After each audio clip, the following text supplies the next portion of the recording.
الحمد لله الذي جعل الليل والنهار خلفة لمن أراد أن يذكر أو أراد شكورا، ووفق من شاء من عباده لعمارتها بالطاعات المتنوعات ليزدادوا إيمانا مع إيمانهم، وأولئك كان سعيهم مشكورا. وخذل من أعرض عن ذكره واتبع هواه، وأولئك مأواهم جهنم وساءت مصيرا. أشهد أن لا إله إلا الله وحده لا شريك له، له الملك وله الحمد وكان الله على كل شيء قديرا.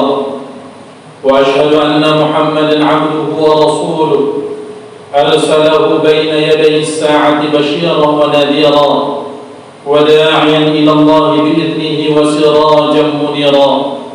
صلوات الله وسلامه عليه وعلى آله وأصحابه وأتباعهم وسلم تسليما كثيرا.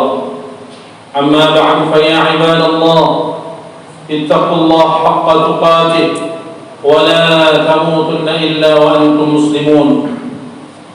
قال الله تعالى في كتابه العظيم وهو أصدق القائلين: أعوذ بالله من الشيطان الرجيم، يا أيها الذين آمنوا اتقوا الله ولتنظر نفس ما قدمت لغد واتقوا الله إن الله خبير بما تعملون.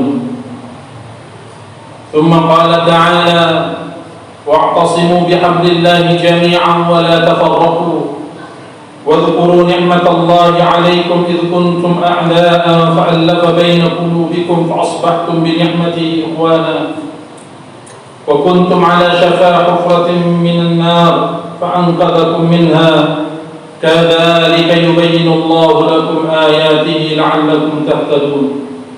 صدق الله العظيم وصدق رسوله النبي الكريم، ونحن على ذلك من الشاهدين والشاكرين، والحمد لله رب العالمين.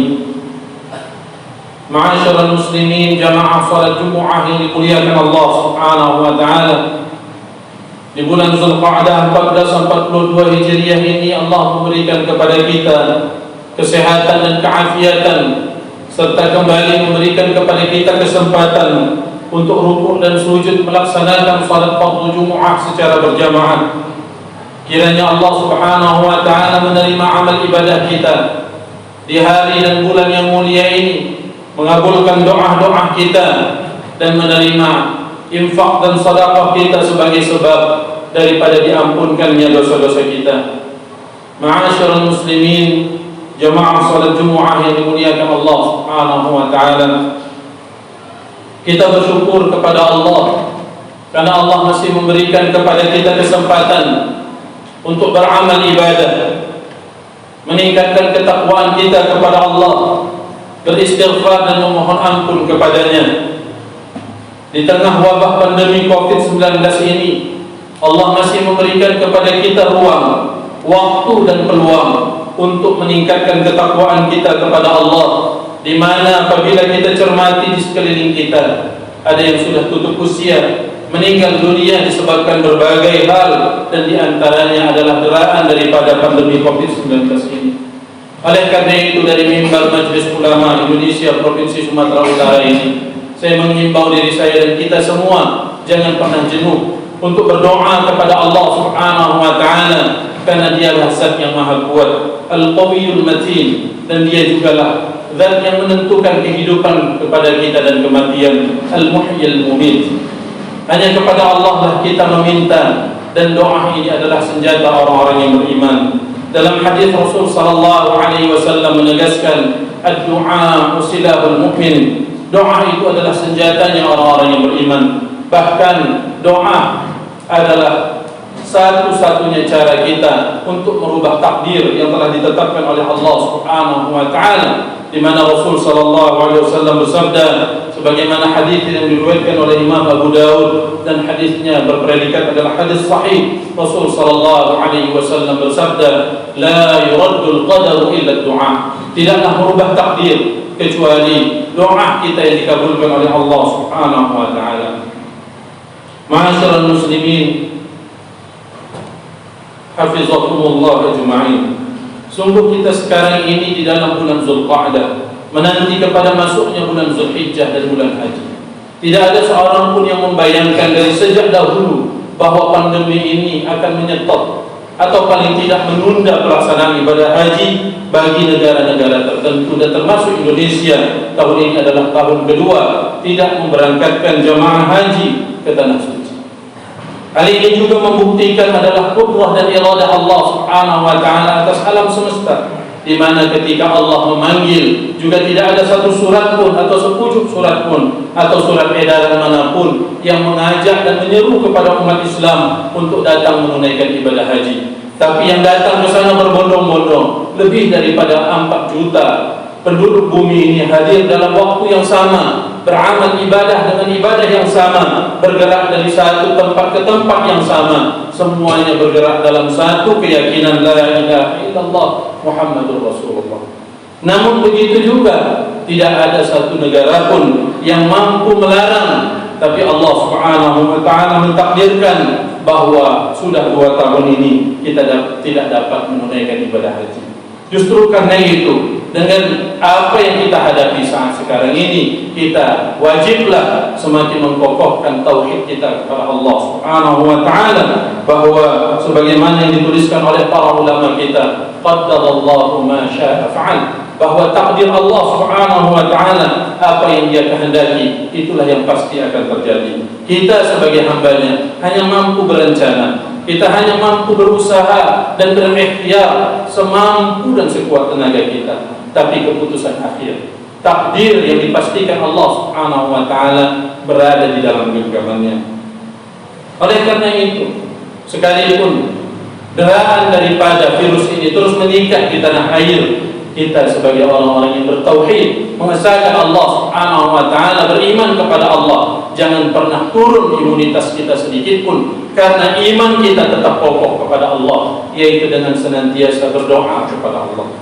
Walaupun terkadang muncul rasa, apakah itu disebut dengan kebosanan atau terkadang kejemuan karena sudahnya banyak doa yang dipanjatkan, namun terkadang terbersit di dalam hati bahwa seakan-akan doa itu belum kunjung dikabulkan oleh Allah Subhanahu wa taala. Dalam hadis qudsi Allah Subhanahu wa taala menegaskan sesungguhnya Allah tidak akan pernah bosan mendengar doamu sampai kamu sendiri yang bosan. Fa inna Allah la tamal hatta tamallun. Allah tidak akan pernah bosan untuk mengabulkan doa kita. Bahkan Allah Subhanahu wa taala senang ketika datang seorang hamba kepadanya merintih di tengah malam yang gelap gulita, tak seorang pun memperhatikan dan melihatnya, merintih memohon kepada Allah Subhanahu wa taala agar doanya dikabulkan oleh Allah Subhanahu wa taala.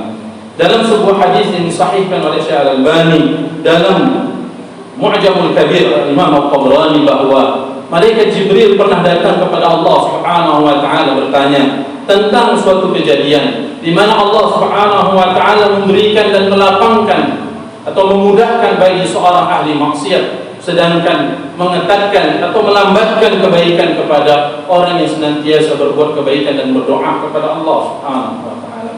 Jibril mempertanyakan hal tersebut. Kenapa pula ahli maksiat malah diberikan kelonggaran? Begitu cepat Allah mengabulkan apa yang dia minta. Tapi bagi ahli ibadah, bagi mereka yang taat kepada Allah, malah Allah tunda dan Allah ulur sampai waktu yang kemudian Allah tetapkan. Maka Allah Subhanahu wa taala menjawab, kalau hamba-Ku yang bermaksiat itu, Aku tidak suka melihatnya, sehingga setiap kali ia datang kepadaku dan meminta, Aku segera memberinya agar dia cepat berlalu dan Aku muak melihatnya. Sedangkan hamba-Ku yang merintih di tengah malam menangis, Aku suka mendengar rintihannya, sehingga aku khawatir dan aku tidak mau kalau aku penuhi apa yang dia minta, kemudian dia berlalu dari wajahku dan dia tidak lagi meminta kepadaku. Jadi terkadang Allah menunda dan belum mengabulkan pinta kita, bukan karena maksiat semata-mata yang kita lakukan, bukan juga karena Allah tidak mengabulkannya, tapi boleh jadi karena Allah sangat gemar ketika kita meminta kepadanya. Makanya Allah Subhanahu wa taala memastikan kepada kita, ud'uuni astajib lakum, mintalah kepadaku, kata Allah Subhanahu wa taala, maka aku akan kabulkan. Hanya saja terkadang permintaan yang kita panjatkan kepada Allah, benarkah sudah dalam kategori permintaan atau terkadang adalah sebuah perintah. Terkadang kita sulit membedakan kapan kadarnya kita datang kepada Allah meminta dengan sepenuh hajat, dengan sepenuh harap, dan kapan kita datang kepada Allah seakan-akan kita seorang bos yang memerintah kepada bawahan. Sering sekali ini sulit untuk dibedakan. Karena apa? Karena kita datang kepada Allah dikala terjepit, namun kita abai dikala kita lapang. Oleh karena itulah pandemi COVID-19 ini mengajarkan kepada kita makna tauhid yang begitu tinggi, kepasrahan. Dikala sekarang ini tidak ada satu orang pun yang mampu mengatakan bahwa lakukan ini maka kamu akan bebas dari virus ini, atau makan dan minum ini maka kamu akan selamat. Tidak ada satu orang pun. Ahli bagaimanapun dia tidak mampu mengatakan itu. Bahkan ada 3 karakter daripada makhluk hidup, yaitu bergerak, berkumpul, dan makan. Itulah yang saat sekarang ini sedang dibatasi gerak kita, sehingga kita disuruh untuk menetap di rumah saja. Kita adalah makhluk sosial, berkumpul, dan berkumpul itulah yang dilarang saat sekarang ini. Dan kita adalah makhluk yang senantiasa makan, sedangkan makan itu pula lah menjadi sebab daripada penularan pandemi ini. Maka sesungguhnya kalau kita hayati, ma'asyiral muslimin, jamaah salat Jumat Masjid Majelis Ulama Indonesia Provinsi Sumatera Utara, pandemi ini sesungguhnya sedang menguji silaturahim di antara kita. Karena sesungguhnya yang dihantam oleh pandemi ini bukan semata-mata ekonomi. Benar memang banyak ekonomi pemerintah di negara-negara di muka bumi ini yang morat-marit, terperosok bahkan menjadi porak-poranda. Tapi yang paling terasa dari pandemi ini adalah semakin minimnya silaturahim, semakin terbatasnya silaturahim. Buktinya apa? Saat sekarang ini kalau ada orang meninggal dunia, maka yang pertama sekali orang akan menanyakannya, kenapa dia meninggal, apa sakitnya. Ketika dikatakan bahwa mungkin dia terpapar COVID-19, maka orang tidak akan datang untuk bertakziah.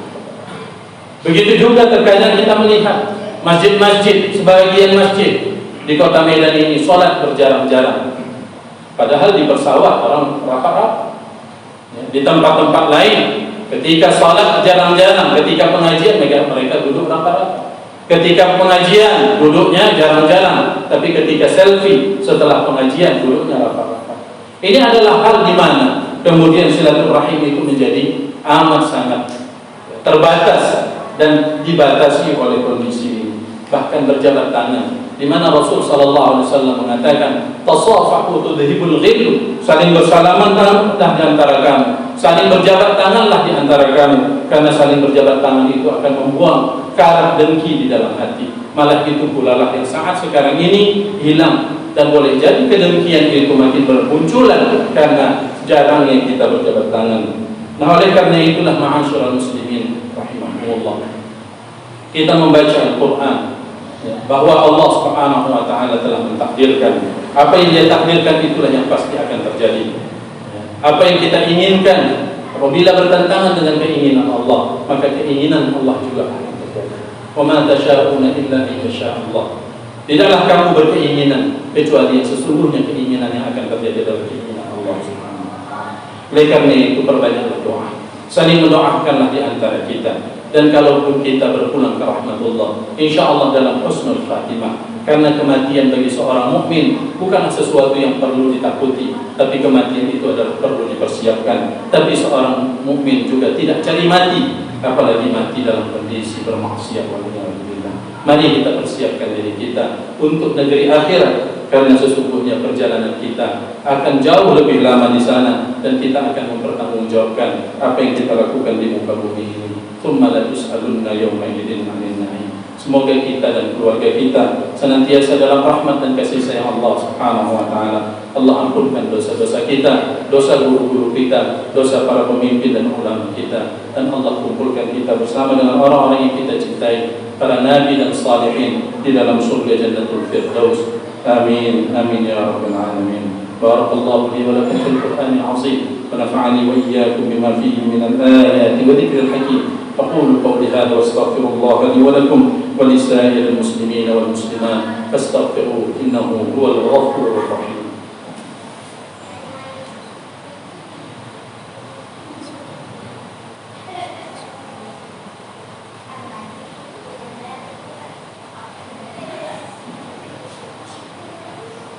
الحمد لله، الحمد لله غافر الذنب وقابل التوبة شديد العقاب، لا إله إلا هو إليه المناب. أشهد أن لا إله إلا الله وحده لا شريك له الكريم التواب، وأشهد أن محمدا عبده ورسوله البشير النذير والسراج المنير، صلوات الله وسلامه عليه وعلى آله وأصحابه وأتباعهم ومن عزروه ونصروه واتبعوا النور الذي أنزله، أولئك هم المفلحون. أما بعد، فيا عباد الله، أوصيكم ونفسي بتقوى الله وطاعته، لقد فاز المتقون. قال الله تعالى في كتابه العظيم: أعوذ بالله من الشيطان الرجيم، يا أيها الذين آمنوا اتقوا الله وقولوا قولا سديدا يصلح لكم أعمالكم ويغفر لكم ذنوبكم، ومن يطع الله ورسوله فقد فاز فوزا عظيما. واعلموا أن الله أمركم بأمر بدأ فيه بنفسه وثنى بملائكة قدسه، فقال تعالى: إن الله وملائكته يصلون على النبي يا أيها الذين آمنوا صلوا عليه وسلموا تسليما. اللهم صل وسلم وبارك على سيدنا محمد وعلى آل سيدنا محمد، كما صليت وسلمت وباركت على سيدنا إبراهيم وعلى آل سيدنا إبراهيم في العالمين إنك حميد مجيد. ورضي الله تعالى عن جميع الصحابة أجمعين، وخصوصا الخلفاء الراشدين أبو بكر وعمر وعثمان وعلي، وعن بقية الصحابة أجمعين، واجعلنا يا الله معهم برحمتك يا أرحم الراحمين. اللهم اغفر للمسلمين والمسلمات والمؤمنين والمؤمنات الأحياء منهم والأموات، إنك سميع قريب مجيب الدعوات. آمين آمين يا الله ويا قاضي الحاجات. اللهم أرنا الحق حقا وارزقنا اتباعه، وأرنا الباطل باطلا وارزقنا اجتنابه. اللهم أعنا على ذكرك وشكرك وحسن عبادتك. اللهم أحسن عاقبتنا في الأمور كلها، وأجرنا من خزي الدنيا وعذاب الآخرة. ربنا ظلمنا أنفسنا، وإن لم تغفر لنا وترحمنا لنكونن من الخاسرين. اللهم ارزقنا زيارة إلى بيتك العتيق مرات كرات عديدة برحمتك يا أرحم الراحمين. ربنا آتنا في الدنيا حسنة في الآخرة حسنة وقنا عذاب النار، والحمد لله رب العالمين. عباد الله، إن الله يأمركم بالعدل والإحسان وإيتاء ذي القربى وينهى عن الفحشاء والمنكر والبغي، يعظكم لعلكم تذكرون. فاذكروا الله العظيم يذكركم، واسألوا من فضله يؤتكم، ولذكر الله أكبر، والله يعلم ما تصنعون.